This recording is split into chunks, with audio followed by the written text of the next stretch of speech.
is putting out, which has at this point expanded to an inordinate length of about 450 pages, which drives me crazy. That was never the goal. What I wanted to do was put together a comprehensive understanding of the sovereign money system, Chicago plan.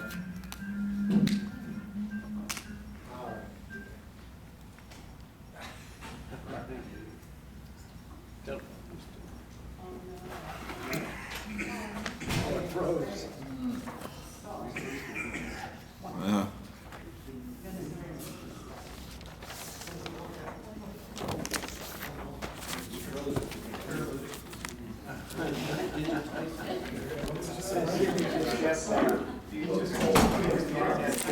Uli's still talking away. Oh, he's back. There we go. We'll be back. Can you see me? Yeah, yeah. Yes. Okay. So this is the tail end of the book. And what I want to do is look at conversion scenarios. So all of the presentation has been done on the theory, the effects, different ways of doing this, and now the end is, well, that's really great, but how do we actually do this? And I'm looking at three different conversion scenarios. One is the one put forward by Michael Kumoff and Jeremy Bennis in 2012 and 2013, the Chicago plan conversion scenario. And then the second is one I have put together for political reasons, and I'll explain that to you. And the third is coming from people who now become good friends of mine, the pseudonymous Macmillan, who wrote The End of Banking, and they write as a pseudonym because one of them is worried about getting fired. And they become good friends of mine. And so I want to present that also. Here are three slightly different ways of creating kind of conditions that we would like to have. So let me start with Michael, or Kumoff, who's a good friend of mine. I'll probably keep on calling him Michael. And I'm not going to spend a whole lot of time on this. I think most of you are very familiar. Do I see any of your hands? No, I can't see your hands. But I see Jamie's face. So let me just very briefly go through this. And in the book, I outlined again the 6 advantages that Michael outlines: reduced procyclicality by preventing banks from creating their own funds during credit booms and destroying them busts. That's number 1. Number 2, complete elimination of bank runs. Number 3, steady state inflation rates of 0 are possible without creating monetary problems. Number 4, dramatic reduction of private debt as money creation no longer requires simultaneous debt creation. Number 5, dramatic reduction of the net public debt. I'm repeating, obviously. And number 6, output gains. Output gains approaching 10% of GDP with lower taxes. Now, I went through that very quickly because that's not a conversion scenario, and because my assumption is you are familiar with that material. And my assumption correct? Yes, good. Yeah. Okay, under salient points, so I'm simply outlining Michael's paper here as to how then do we do this. So first of all, after significant planning, conversion is instantaneous over a weekend. And that's probably the biggest point that I would like to differ on, not because I disagree. I actually think it's the best way of doing it. But for political considerations, I'll get into what I'm simply calling my plan. I don't know what else to call it at this point, a non-instantaneous plan. And the reason is I'm working with the Guatemalan government right now on some of the things that they're doing, and so political considerations are very real. I'll get into that. So the second point with Michael's is that the reserve structure of interbanking is retained, about 100% reserve banking. So Joseph Hoover, the true cycle financial system is retained but with 100% reserves, okay?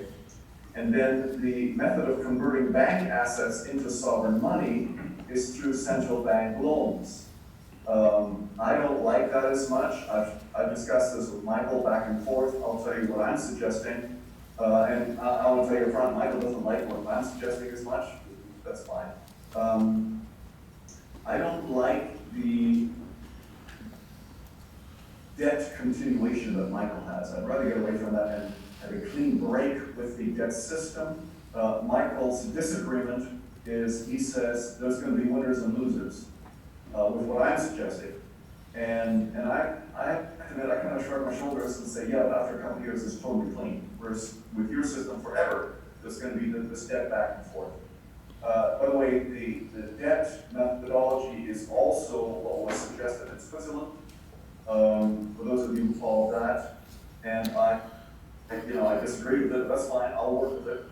I'm not trying to be legalistic as to this or that. That still creates so much stability, such a much more wonderful system than we currently have. Hey, I'll roll with it if that's what we can have. The next, so point number 4.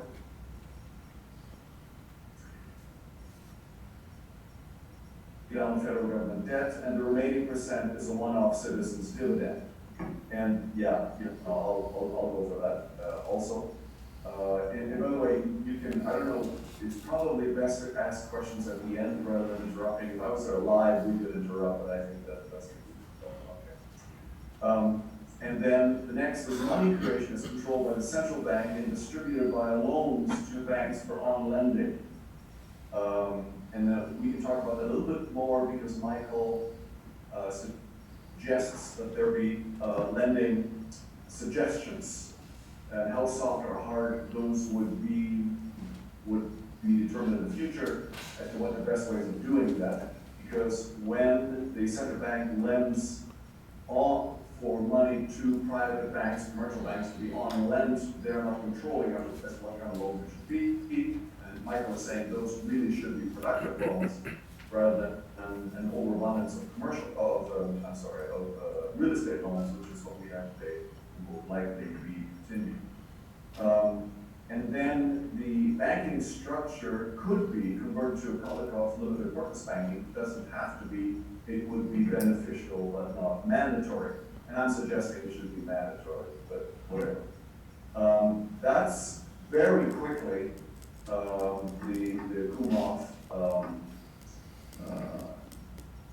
Venice conversion plan. I have pictures here which I don't know how to show you, but it's the balance sheets that Michael runs, and we can discuss those if you wish. There's at that point we probably figure out how to show them to you on the screen. That simply shows.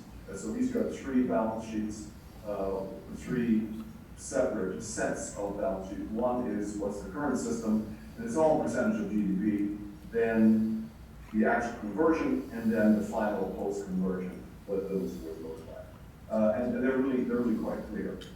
The percentages, I agree with. I think Mike has done a lot more work on that than I ever did as to what the percentages are. And I think they tend to stay the same. So some of the numbers that I use as far as conversion are basically Michael's numbers with respect to percentage of GDP. So I trust all those numbers. I think it's done a great job on that. I can read paragraph or 2 of this paper that I've summarized, but I think I'm going to keep on going because we're going to take too long otherwise. So why am I differing from that? The reason is that ultimately this is a political process. I think what Michael was putting together is the optimal. I just think it's best, other than loan structure. I'll argue with him on that. And then do all the planning, and then convert. The system cannot be turned back. Versus what I'm suggesting is the slower process. It gives time for people who oppose this to start screaming. I recognize that. I just have trouble, and I'm talking with various political people, and I have long discussions with Hoover on this also. who says, you know what, Uli, I don't think we're gonna be able to do this instantaneously. That's number one. And then, let me give you a sort of visual image of countries and how they work. We have what we can call aircraft carrier. Man, just one heck of a lot of power there, but boy, it takes miles and miles and miles and miles to finally very slowly turn that thing around. When you turn it around, it's incredibly powerful. Then you have, on the other extreme, speedboat countries. Very small, not a lot of power, but boy, they go on a dime, they can turn. And so what I'm trying to work with is what I would call speedboat countries. Smaller countries where it is easier to get your head around the politics and the power structures that are there. Not to say they're not there, they are there. And they're probably, relatively speaking, as big as they would be in the larger countries. But when you get a new government in place, which is the situation that's currently they just had an election, and the new administration is taking over in January. So the company said, man, what can we put together for us on an economic plan as we write all January? So that's kind of where I'm coming from. It doesn't say that in my book. I want to say that. But that, so you understand how that's where I'm coming from. So I'm saying, so this is an incremental conversion scenario. All right, so number one, conversion would not be instantaneous for the reasons I just gave. Number two, sovereign money and bank money would coexist for the transition time. And I estimate a transition time of 1 to 2 years. And that depends on the political capacity of the government in power to be able to put this through. Faster is better. As per Michael's weekend, yeah, let's have it. I just, I don't know if we're gonna be able to do this. All right? When I say sovereign money and bank money coexisting, there's a difference here between more and more what has become the European approach, which is towards CBDC, central bank digital currency, where you essentially get a conversion of reserves, or in addition to reserves, to become digitally available to citizens. And there's a number of different ways of doing that. I'm not suggesting that here, because I just don't believe that these kind of speedboat countries that I'm talking about have the digital capacity to do this. So we're talking currency and the mixture of bank money. So sovereign money and bank money, as with digital money, all have identical value. This is something that really is arbitrary. There's no absolute reason to have this, but that's what it would be. Okay. Jamie, I see you looking at the screen. We're okay technically? Okay. So the next thing is central bank accounting, which Michael doesn't get into, would change in phases. And so what I'm suggesting is an interim phase, and then the final accounting. This becomes important, and Jamie and I did a paper on this, I think a couple of years ago, to look at how would we account for this. And what I'm suggesting is that certainly the initial counting is we use what's currently in most countries, certainly is the case in the US, which is that there's a differentiation between coins or metal money and paper money. And this goes back to the gold standard as to why this was ever decided, but that's how it is, and if you want later on you can ask questions as to why, but that's not the point. The point is that true seigniorage is created with coins, but not with paper. So we'll just leave paper out of this for the time being. So the seigniorage is the differential between the cost of producing a coin and its actual value. And the Treasury in the United States creates the coins and moves that value, not the cost of production, across into its account at the Fed. And let's not talk about pennies because it's a negative seigniorage. Actually, pennies cost more to produce. I'm not going to forget about that. Let's take a quarter or a gold coin, where the difference in values is quite substantial. And there's a clear understanding in the accounting principles that this seigniorage is listed as such. I'm going to get into that just a little bit more, all right, or in a couple of minutes. The next thing that I'm suggesting, and again, this is more of an American, where the Europeans would slightly disagree with that, which is that sovereign money is to be created by the federal treasury, not by the central bank, not by the Fed. And the reason I'm saying that is, one, historically, this is what has been done in the US under President Lincoln. And number two, the Fed is owned by private banks.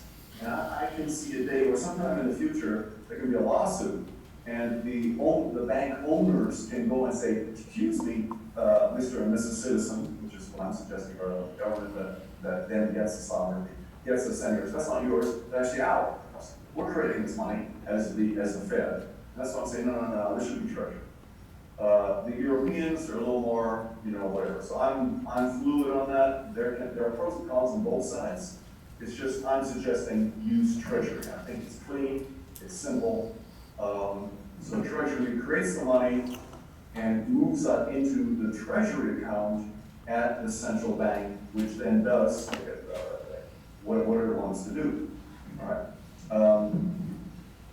However, the money growth decision-making process is not part of treasury, and I talked about that last year, because I'm really afraid of politicians controlling this, or even a small group of people controlling this, because we have strong historical examples of the political process overriding the USDF FOMC, the Federal Open Market Committee, because the pressure gets to be so strong. So how do we create a different process? And I spoke about that last year.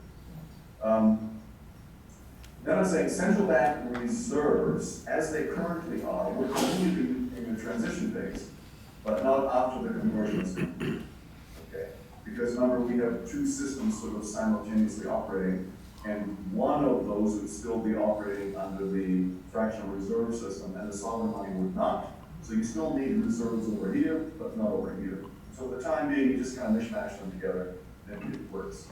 All right, commercial banks, or I'm calling them convex here, would be converted into a limited purpose banking structure. I'll call it COM. Do I need to explain that? Okay. And Larry, by the way, is written, Larry Cuttercloth, is written one of the chapters in my book. Limited purpose banking is simply the neutralization of, especially of the investment side of banking. If you think of banking as, call it two windows, I use the word because the World Bank uses the word windows for different parts of their operations. You have the depository and payment window, which is a trust. You can either run it as a mutual fund, or it's basically a trust. The money that you put in there is always your money. If the bank was bankrupt, your money's still there. Okay.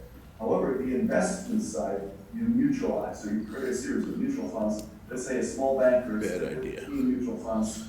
City creates 1,500 mutual funds, whatever. So you have one for mortgages, one for car loans. Today's in October 4. One for small business loans, one for whatever. And then you, as a depositor, decide which or what portion of your funds should go into which mutual fund. And the advantage to the bank is that they can't create any money anymore. So this stops all money creation within the banking system, within that particular bank. All right. But if the bank was bankrupt, everything's still there, because the bank is simply a manager, it's not an owner, versus currently, when you deposit money in the bank, then you become a general obligor. The money that is in your account isn't really your money, belongs to the bank. If the bank goes bankrupt, you lose your money. That's why we have the FDIC, the Federal Deposit Insurance Corporation. I'm speaking quickly. That's LPD. That's limited purpose bank. I think that's, you can ask questions about that later. All right. So the non-depository functions, such as payment service, account management, etc., that's all unaffected. That just will continue the way it does. Okay. So the initial commercial bank conversions would be voluntary, is what I'm suggesting, and then follow a set schedule of mandatory conversions according to increasing bank asset sizes. So you start voluntarily. For some reason, that there are real advantages, especially with small banks, and you give that a few months, because there's a history here and an experience as to how to do this, etc. So you start slowly, and then every month, every 2 months, whatever, you increase by 50% or 100%, whatever the bank asset sizes. So you go from 5 billion to 10 billion, 20 billion to 40 billion to 80 billion, you must now convert into this new limited purpose banking structure, which gives time for the government and the asset sales, which I'll get into right away, okay? All right, the top up from a fractional into a limited purpose banking structure would be done with sovereign money. So let's use nice round numbers. It's not that they're true, but let's say that a bank has 10% of reserves, of fractional reserves. And so 90% is not in the reserves. That 90% is missing, you're gonna have a full top up. Okay.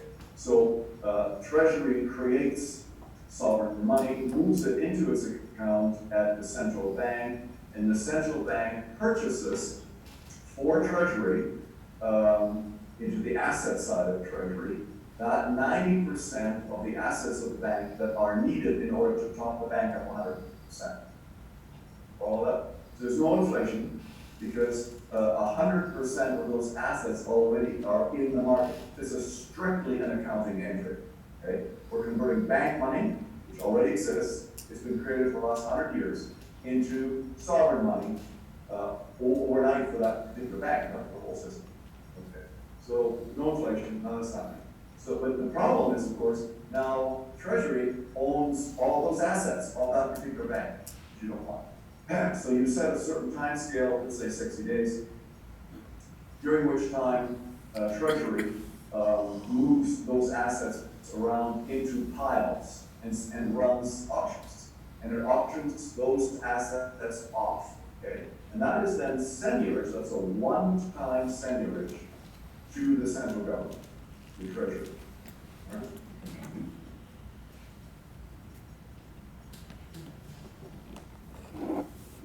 Once all banks are converted, then the central bank and interbank operations will convert into a single circuit banking system, a la Uber, for the simple reason we don't need reserves anymore. And the reason we have a dual circuit system is because we have a reserve structure. Once we have 100% sovereign money, don't need this. So why have all this complication? It's kind of crazy. So get rid of it. And so banks independently or through the central bank overnight match all of their loans and their asset movements across with the currency that's not in place, which is the sovereign. Okay. As the commercial banks are converted, obviously their money creation power is removed. This means that there needs to be a slow conversion into regular sovereign money creation for the system as a whole. This might start off with 1 or 2%, 6 months later it's 10%, then it's 50%, and at the end of the conversion period, 100% of the new money creation is not sovereign.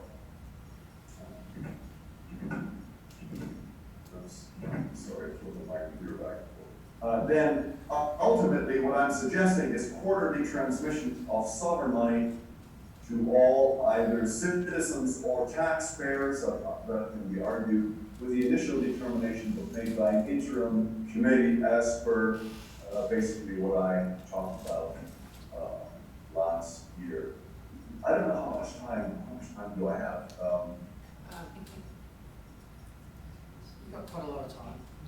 Okay, all right, well, in that case, we keep on going, because I want to have some question time afterwards. Well, let me show of hands just for Jamie. Are there questions? I'll get you one. I just want to know how many. Just put up your hand. We're not going to have questions. I just want to know. There's about 3 at the moment, but I think there'll be more when we finish. Okay, all right. Well, I'll keep going. Thank you.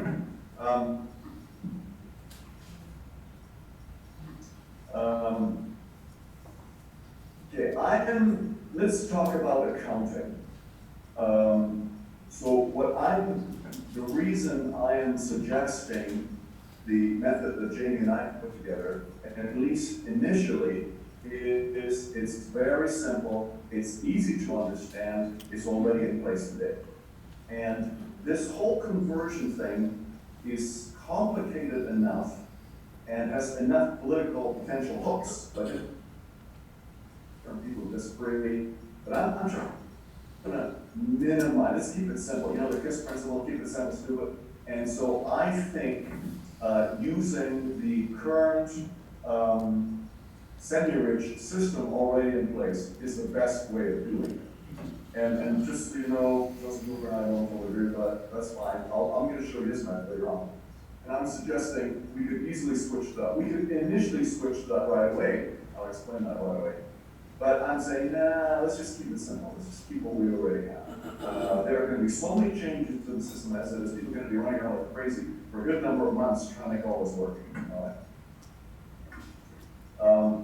So and Jamie can talk to you about this later. Let me read to you the current Handbook of Federal Accounting Standards, what it currently says about seniorage. I think this is important because this is one of these details that we don't tend to get into. I had one of the Fed people talk to me once saying, yeah, well, that's really great, but you know, how are you going to handle accounting? Well, so therefore, forget it. You can't do the assessment because accounting doesn't work. I'm going to try to read this fairly slowly because I have it in front of me. Seniorage is the face value of newly minted coins less the cost of production, which includes the cost of metal manufacturing and transportation. Simply reading word for word. It results from the sovereign power of the government to directly create money. You did hear that, didn't you? And although not an inflow of resources from the public, it does increase the government's net position. And that's interesting. Government doesn't call it equity. For some reason, all the rest of us deal with equity. Government doesn't have any equity. They had to invent a new word called net position. I have no idea why. So this does increase the government's net position in the same manner as an inflow of resources. Because it is not demanded, earned, or donated, it is, now this is, they invent this language, not another, but an other, two words, an other financing source rather than revenue. This is directly in the official government document, okay? It should be recognized that as an other, I don't know how else to say it, financing source when coins are delivered to Federal Reserve banks in return for deposits, okay? So it says very clearly here, the government has the right to create money, and there's a differential between the cost of producing it, which of course literally is just this, and the value. And we know how to handle that. We call it an other source of income, which increases the net position. Well, isn't it simple? That's exactly what we're saying. All right. I just want to, I think this is actually Jamie's words here at the very bottom. Public or sovereign money could be likened to costless to produce, quote, digital gold or silver or oil or any other asset. That might help to see, for us to see how the accounting of public or sovereign money works and makes sense. For instance, when oil is struck, its value net of costs is booked as an asset with no corresponding liability on the balance sheet, but it is a net asset. So we know how to account for that. This is the same thing. This is a really important, we have this thing, devil is in the details. This is one of the details that tends not to be handled. Okay? And it's important to know this. Okay.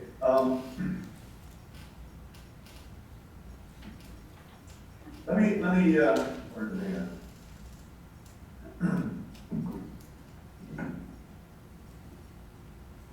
Let me go to the second way of dealing with this, which is what Joseph Hoover suggested. And he recognizes the seniorage coin system that Jamie and I talked about. It's this guy, and I was looking at them.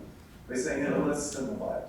And so what he was suggesting, this goes back to a paper in 1824 by Ricardo, and which has never been instituted. On the other hand, Joseph said, well, just because it has not been instituted doesn't mean it's not a good idea. Yeah, I agree with him. What he says is to create a currency register. And this is a separate ledger of the central bank, but it does not require a separate body to run it. In terms of monetary policy, the central bank's currency register and its banking activities connect, but are completely separate. So what he's saying is the central banking operations continue under a sovereign money system. So for instance, currency exchange for trade, all those kinds of things, okay? But we can run a register on the side that says simply, and it's not, there's no assets and liabilities, it's not no double entry accounting system. We simply say how much is being created. And then when we enter that into the proper banking side, once it's decided what to do with that money. That's his way of suggesting it. And he says, well, you can do that immediately. Yeah, I agree. My point is it's one more complexification. Where exists should. Okay. And it does kiss principle, all right? I'm going to, that's Joseph's idea, and I'm going to, let me just make one more point with respect to conversion and steady state. There's a really big difference between the two. The amount of seigniorage at conversion is huge. Michael Kumhoff estimates 100% of GDP, which today is $22 trillion. I don't care who you are, that's a lot of money.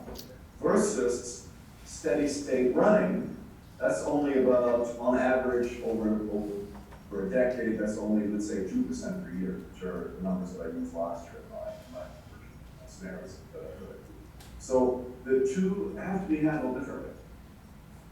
And you need to keep that in mind. You're welcome to ask questions about that. But once the system is up and running, seigniorage does not cover government operations. That's the final point I make in my conversion scenario, which is there is no seigniorage to government whatsoever once it's running. Instead, we continue to rely on taxes, fines, fees, and the usual kind of stuff the way everything runs. 100% of the seigniorage would go to individuals. I don't know if you caught that, actually, sort of said that you. It's too bad I have it in front of me, which you can't see, but even that's a lot of it. I want to very quickly go to Macmillan, which is the systemic solvency. Most of you probably haven't read their book, so the end of banking. I would really suggest you read it. Let me show of hands, and Jamie, how many of you read that book? Anybody read The End of Banking by Macmillan? What was the question? The End of Banking. No. Okay. Oh, well, I would suggest you read it. It's fairly technical, but it's the best shadow banking analysis anywhere. I think anywhere. I don't think there's any IMF, OECD paper that comes close to the analysis that you guys have done. What their point is, very simply, is with a combination of two things that we have today, the digitization of finance, computers, and the double entry bookkeeping system, we can now create money even when we are not banks through a series of corporations and a series of linking assets, liability, asset liability. All of a sudden you got money and you're not a bank and you're not legally allowed to create money, but you can actually create money. And so the shadow banking system today is so powerful. What they're saying is what we are suggesting here with these two conversion points that I suggested. This doesn't actually take care of everything, okay? So in Switzerland, for instance, they oppose us, another good friend of mine, not because they're against what we are suggesting. What they're saying is, you're not going far enough. This isn't going to solve all the problems. Okay. So just finally, what I'm calling the Macmillan or sovereign solvency, that's systemic solvency conversion is we do exactly what has just been described. So we stop all the banking system from creating money, create coupons, a couple of costs, limited purpose banking structure. We create sovereign money, and on top of that, the very simple point, which is very simple, the value of a company's real assets must be at least equal to the value of its financial liabilities. That's what they call the systemic solvency rule, isn't it? Now you're frozen. You're frozen. No, Yeah. We can spend an hour on that, which we're not going to, but that is another degree of complexity with the governments that I'm working on saying, yeah, that's really ultimately what you need to do. If we just get to the point where we solve 80% of the money creation right now and have a sovereign money system and deal with seniorage properly, we stabilize that. And that will take a good number of years, and then let's take the next step. So in the conversion scenario that I'm putting in my book, I'm saying you got to do either the Chicago plan, instantaneous, or the scroll version, and then if you really want to grind the money creation system to a halt, you got to do the systemic solvency. All right, questions? Questions? All right, you better come up here. You have to eat soup. I don't know, Jenny, you just repeat it, maybe, whatever's easy. Go after.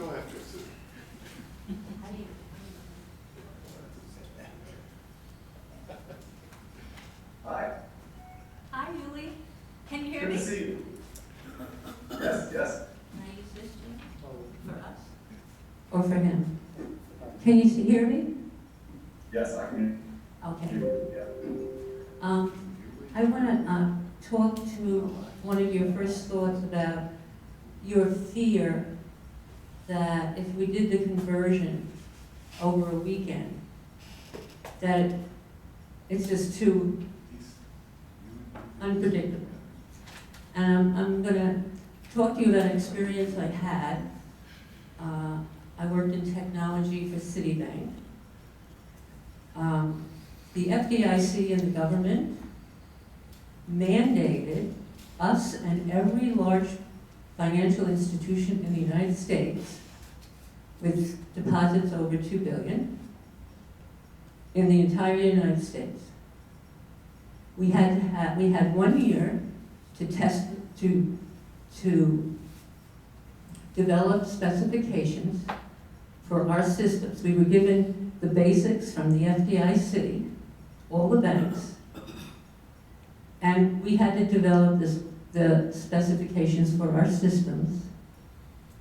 And in 1 year, and over the course of a weekend, this change would go into place. So this is affecting all the major banks in the United States. And we did it. And we did it because banks are used to doing it. They do it all the time. Every time a law is changed in Congress, that change is passed on to all the banking systems. And they are given a deadline for changing their systems, because the money is in the systems. It's the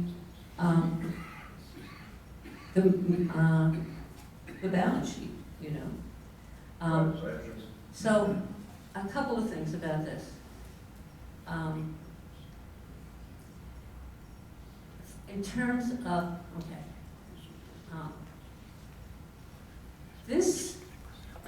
the system I worked on, every night passed $2 trillion of US dollars through. That at that time was 15% of the money supply. And I was told that by an economist one night when I was having dinner with him. And I looked at him and I said, I wish you hadn't told me that. Seriously, I was getting nervous. But anyway, it was a big system. It was the checking accounts of all Citibank's North American corporations. Okay. But the thing is that this was going on at the same time in all of the big banks in the United States.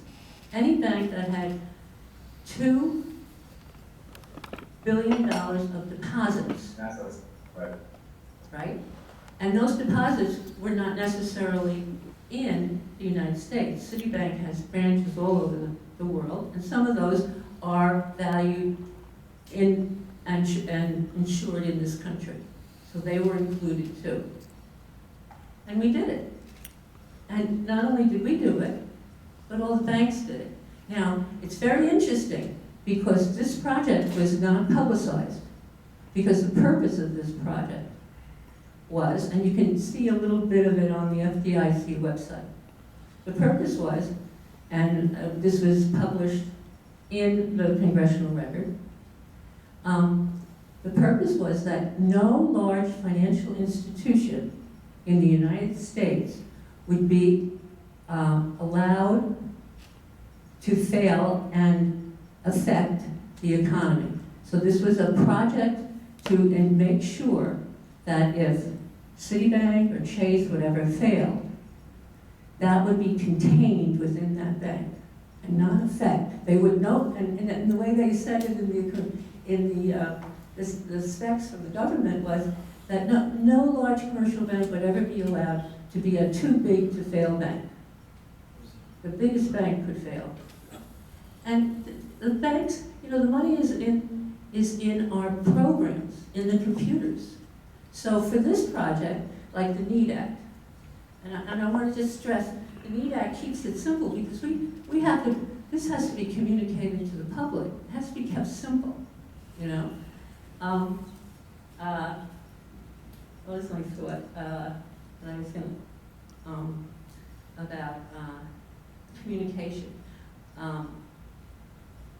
Anyway, I lost my thought.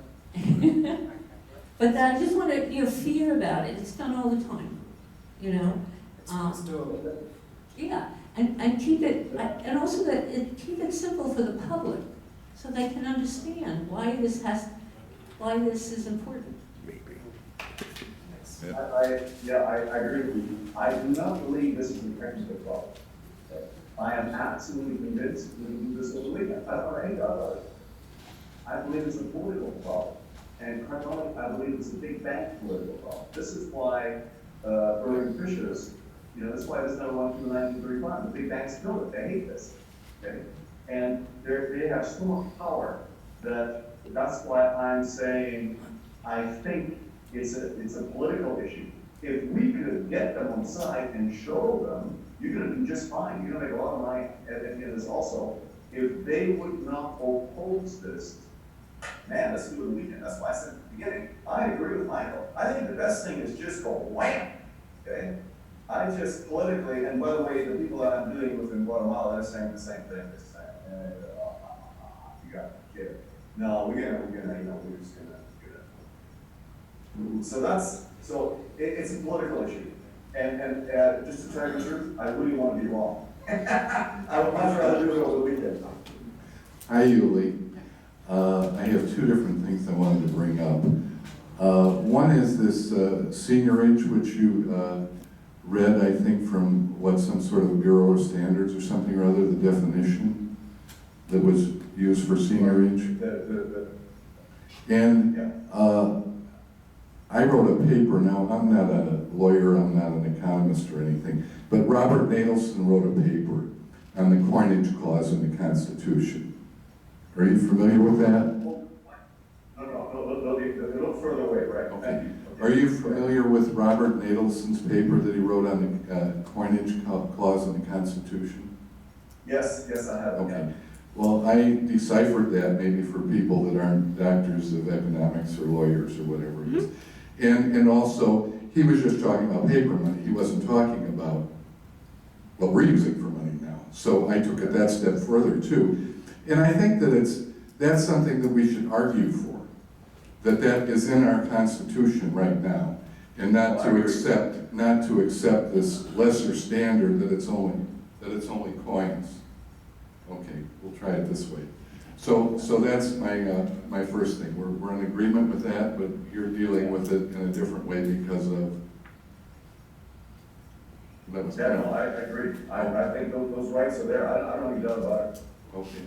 And the second question was about, you and Jamie are in cahoots in this thing together now? It's just kind of like a little joke. You and Jamie are in cahoots on this together now. Yes. Okay, well, that's fine. But you know what, we're really not fighting for Kumhoff's interpretation, which he wrote several years ago or whatever it is. We're kind of fighting for the Need Act here, and you're familiar with that? Oh, yeah. Okay. And I'm just wondering why you're comparing, the other alternative to this step-by-step transition or whatever, not an immediate transition, to Kumhoff's proposal rather than comparing it to the Need Act. And in fact, your partner in crime, Jamie, wrote the paper there, The Seamless Transition to the Need Act. So, it made sense to me, so if you could expound on that. I've had a number of people bring this up. You're not the only one. And my reason is I'm trying to, as much as possible, de-Americanize the book. It's not, I think it'll come out in Spanish before it comes out in English. I mean, I had a long discussion this morning with the Minister of Economics in Guatemala. And I'm currently working with Oxford University to put this out, but it's not 100% yet, and they are very slow. Oh my goodness, they're slow. And so Oxford is British, although they have a New York subsidiary also.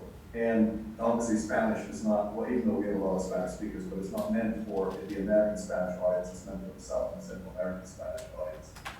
So I'm, even though a lot of it is American, I keep on sort of apologizing within the book also.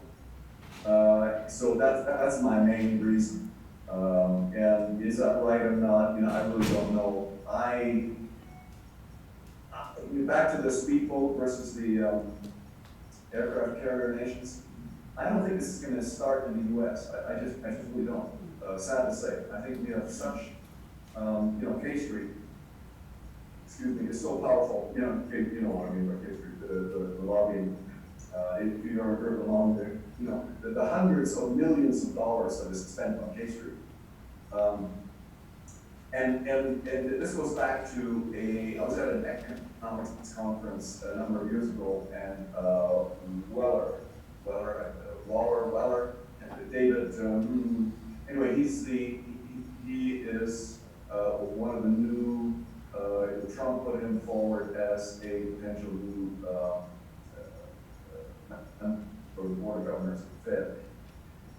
He was the head of research at the time, the St. Louis Fed. And the St. Louis Fed is kind of the research Fed within the Fed system, and he was speaking at a conference and stopped in the middle of his talk and said, this on paper, there's a completely better way of doing this. But the problem is we don't have any jurisdiction in the world where we can test this first. And that's what I'm trying to create. That's the speedboat countries. There's a small jurisdiction, some other than Guernsey, Guernsey with a population of 67.5. They've been doing it for 200 years. Well, by the way, there's a pregnant woman, that's why 67.5. Okay.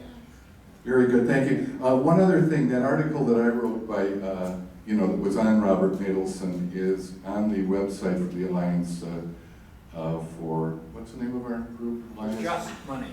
Or Alliance for Just Money. I was part of the guys that decided what the name was. Alliance for Just Money. Anyway, it's called, I believe, The Constitution and Money Creation. So it does go a little further than Nadelson. You might want to look that up. Thank you. Thank you. All right, if anyone else has any more questions, just write them out and I will email them to Uli and then I will return the answers. I'll circulate them to everybody in the conference because we have to move on now to our next speaker who is our man from inside the Federal Reserve. So you might be you may have been interested in what you were saying about the Fed, Uli, but thanks so much and we'll hope to see you at one of our conferences next year, if not before. All right, thanks, Uli. Please give Uli a good round.